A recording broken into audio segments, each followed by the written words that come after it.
Magnetismo Espiritual. Um livro de Michaelos.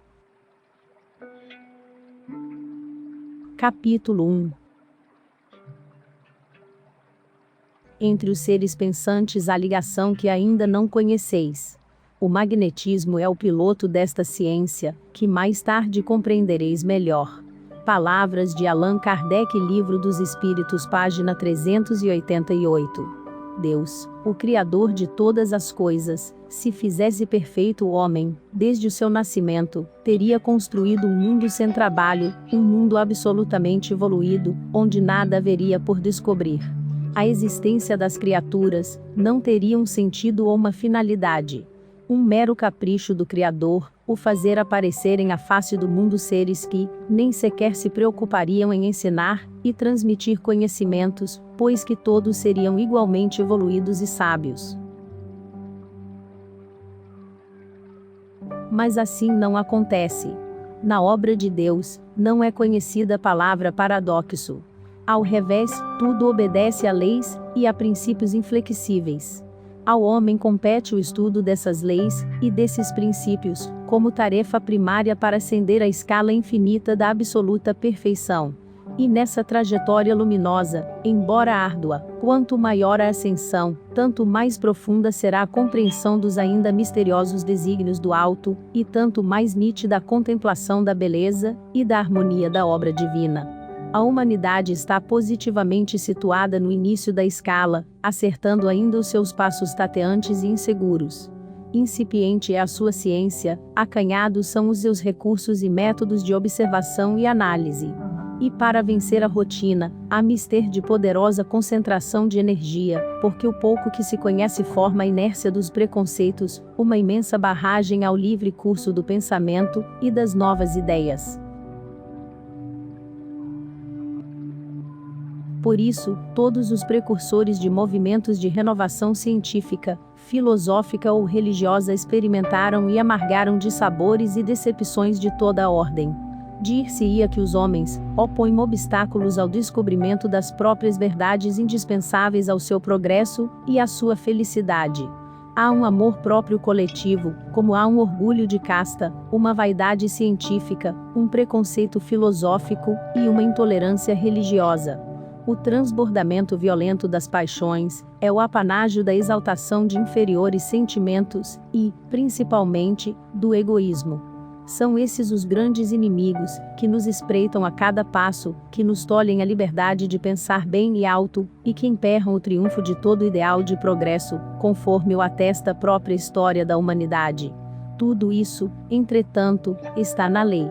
É necessário purificar, antes de tudo, o nosso coração, expurgar os resíduos deletérios das paixões, recalcar os instintos inferiores, dominar as expansões da animalidade, libertar, enfim, a alma do jugo da matéria, para sorvermos a longos haustos os fluidos de uma atmosfera superior, que nos porá no caminho da lei divina, lei que não procede das convenções ou conveniências humanas, e cuja sanção, por isso mesmo, nos aguardará infalivelmente. Quanto mais rápida for essa transformação, tanto mais acelerada será a nossa ascensão às culminâncias do conhecimento universal. Esse é o preparo moral e espiritual para a reforma do indivíduo e, portanto, para o progresso da humanidade. A ciência positiva nos fornece com os seus métodos experimentais e através de raciocínios lógicos, o primeiro elemento de penetração num mundo ignorado de conhecimentos transcendentes. É indispensável, porém, que no limiar desse maravilhoso laboratório nos apresentemos de coração puro. Esta é a condição do longo aprendizado, que nos dará a posse de todas as verdades e de todo o saber. O título do nosso trabalho, Magnetismo Espiritual, define por si mesmo a complexidade da matéria, de que trataremos em uma série de estudos. Esboçava Kardec uma nova obra sobre as relações entre o magnetismo e o espiritismo, quando lhe chegou a ordem de partida. Muito já havia trabalhado, e a sua missão neste mundo estava plenamente cumprida. Não lhe seria dada outra tarefa, mesmo porque a revelação continuaria a processar-se dentro dos altos desígnios, à medida que os conhecimentos pudessem ser ministrados ao homem. A resposta número 388 deu Livros dos Espíritos, que em cima a este capítulo, talvez fosse a advertência, de que não lhe seria dado prosseguir nos trabalhos sobre assunto, que somente mais tarde poderíamos melhor compreender. Como quer que seja, Kardec deixou desbravado o caminho, tendo coligido observações preciosas e estabelecido os princípios norteadores da nova ciência através de artigos e notas, algumas das quais foram posteriormente publicados em obras póstumas. Concomitantemente, J.B. Rostaing, na sua obra Os Quatro Evangelhos, nos apresenta notável estudo, dilatando ainda mais os conhecimentos sobre a matéria, mas advertindo acerca da vastidão imensa do caminho ainda a percorrer. Tudo é atração magnética no universo. Essa grande lei, que rege todas as coisas. Quando o homem tiver os olhos bastante abertos, para aprender toda a extensão dessa lei, o mundo lhe estará submetido, visto que ele poderá dirigir a ação material daquela força. Mas, para lá chegar, ser-lhe-é necessário um estudo longo, aprofundado, das causas, e, sobretudo, muito respeito e amor, àquele que lhe confiou tão grande meio de ação. Quando, sob os auspícios desse respeito e desse amor, ele, toda humildade e desinteresse, houver conquistado, pelo estudo e pelo trabalho, o conhecimento de todos os fluidos, das suas naturezas diversas, de suas propriedades e efeitos, das diferentes combinações e transformações de que são passíveis, possuirá o segredo da vida universal, e da formação de todos os seres, em todos os reinos, sob a dupla ação espírita e magnética, pela vontade de Deus e segundo leis naturais e imutáveis. O magnetismo animal não surgiu com Mesmer. A sua prática remonta a eras imemoriais. Os sacerdotes nos templos dos deuses, no Antigo Egito, segundo parece, já eram iniciados nos segredos da experimentação magnética.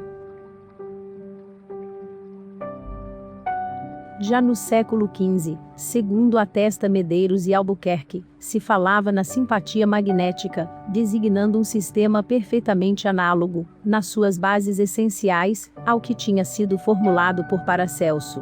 E no século XVII Van Helmont já usava o nome de magnetismo animal.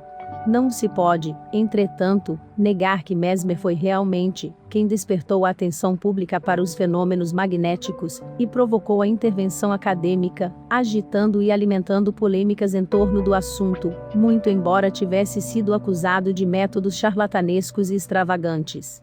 A essência do mesmerismo, que é o nome com que foi denominada a doutrina de Mesmer, encontra-se nas 27 proposições da sua primeira memória impressa em 1793, das quais as mais importantes são as seguintes. Primeira, a influência dos astros uns sobre os outros, e sobre os corpos animados. Segunda, o fluido universal é o agente dessa influência. Terceira, essa ação recíproca está submetida a leis mecânicas. Quarta, os corpos gozam de propriedades análogas às do ímã. Quinta, essas propriedades podem ser transmitidas a outros corpos animados ou inanimados. Sexta, a moléstia é apenas a resultante da falta, ou do desequilíbrio na distribuição do magnetismo pelo corpo. Em favor da doutrina de Mesmer ergueu-se Deslon, membro da Faculdade de Medicina. As hostilidades da ciência oficial tocaram então as raias do inconcebível. Em 1787, o Marquês de Puisséguir, Armand Marie Jacques de Chastain, foi chamado para socorrer um camponês de 18 anos, que se encontrava de cama, acometido de uma doença do peito. Puisséguir o magnetizou. Qual foi a minha surpresa, disse, ao ver, ao cabo de meio quarto de hora, o doente profundamente adormecido em meus braços, sem convulsões e sem dores. Vítor, assim se chamava o rapaz, estava em estado de sonambulismo perfeito. Assim, casualmente, Puisséguir descobriu a um só tempo o sonambulismo, a sugestão mental e a transmissão do pensamento.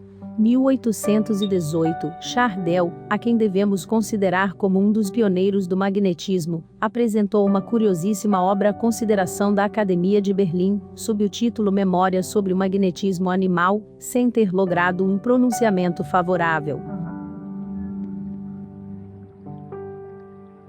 Em 1785, Deleuze, Joseph Philippe François, bibliotecário do Museu de História Natural em França, iniciou seus estudos e as suas observações sobre o magnetismo, que, até então, considerava como obra de loucos, não acreditando nas curas maravilhosas de que lhe davam notícia.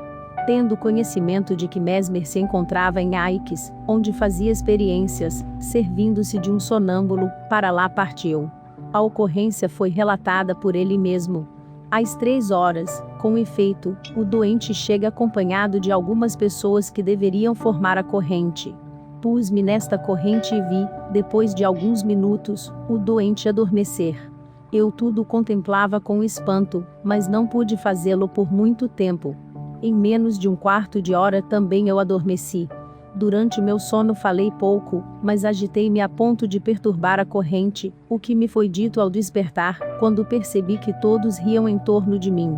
No dia seguinte, porém, não mais adormeci, tendo observado toda a experiência. Pedi então que me instruíssem sobre o processo de magnetização. Deleuze tornou-se um grande magnetizador e, pela sua prudência, critério e operosidade, muito fez pela causa do magnetismo, em cujo fenômeno reconheceu não só um efeito físico, mas também espiritual. Em 1819, Bruno publicou um livro, dos princípios e dos processos do magnetismo animal, e das suas relações com as leis da física e da fisiologia, repleto de experiências e de observações, tendo realizado com êxito a magnetização à distância. Na opinião de Rouchel, Bruno foi um médium curador sem o saber, e antes que essa denominação surgisse na codificação de Kardec. Ao iniciar a magnetização, habitualmente proferia a seguinte prece: ó Deus, Criador e conservador de tudo que existe, a minha confiança eu a deposito em vós, permiti que eu faça a esta criatura todo o bem que estiver em meu poder, e de que seja ela suscetível. E vós, seres imateriais e benfeitores, se vos for permitido ter qualquer influência sobre minhas operações, ajudai-me a obter o êxito que desejo. Assim seja. Logo a seguir, ainda em 1819, surgiram 2 notáveis magnetizadores, que, pelas realizações conseguidas, e pela popularidade que obtiveram, facilmente levaram por diante a obra dos seus antecessores. Foram eles: Barão du Potet e Charles Lafontaine, ambos autores de interessantes livros e memórias. Muitos outros, entretanto, se ocuparam da questão, quer nos domínios puramente técnicos, quer no campo experimental. A eles nos referiremos à medida que desenvolvermos o estudo, e para sua documentação e ilustração.